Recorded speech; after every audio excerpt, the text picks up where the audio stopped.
गोरख पांडे का ही एक दूसरा गीत लेकर के शिव कुमार जी, ये अमित जी आ रहे हैं।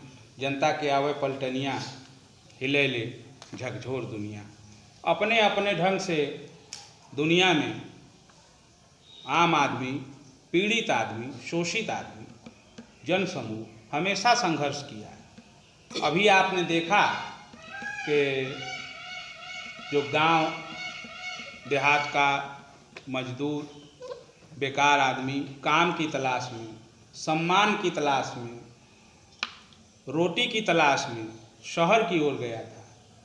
इस लॉकडाउन में वो किस तरह से कैसे यहाँ आया है और तमाम तरह की वादे इरादे, फंड, बहुत सारे कथन उपकथन हैं। बखूबी हम आप समझते हैं कि कहा क्या जा रहा है और किया क्या जा रहा है।